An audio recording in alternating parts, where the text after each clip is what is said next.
बड़ा सा खून का नस का गुब्बारा चेस्ट में है, जिसे हम एओर्टिक एन्युरिज्म कहते हैं। खाने और पीने में, निगलने में तकलीफ जा रही थी। ऐसे सिम्टम लेके हमारे पास पेशेंट चलते हुए आया। बिलीव मी, पेशेंट चलते हुए हमारे पास आया।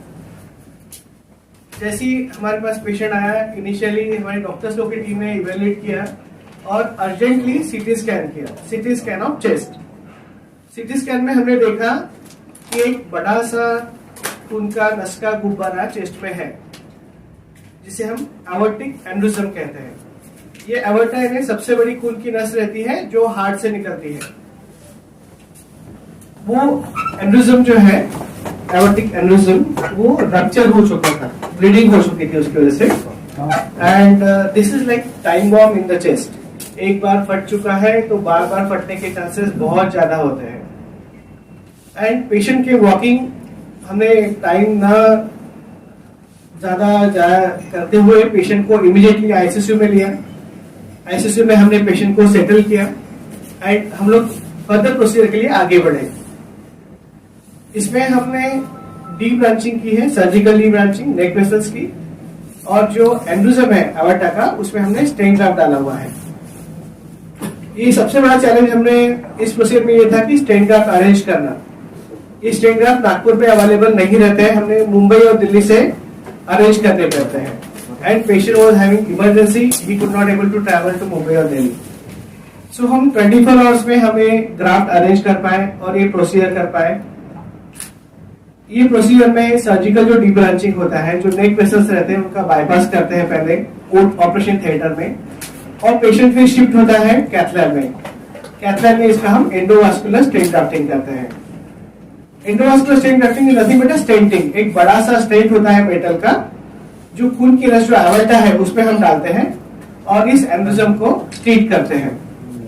ये जो खून का गोला जैसे ही हम स्टेंट डालते हैं तो इसमें खून नहीं जाता है और इसका जो ब्लीडिंग होने की चांसेस है एकदम नेग्लिजिबल हो जाते हैं।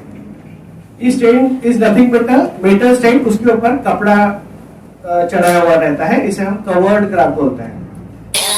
So within 24 hours after the treatment, patient की जो कंडीशन थी, जो ब्लीडिंग था, ब्लीडिंग कम हो गया, उसका नहीं के बराबर हो गया। उसमें जो वॉइस का चोकिंग था, वॉइस क्लियर हो गया।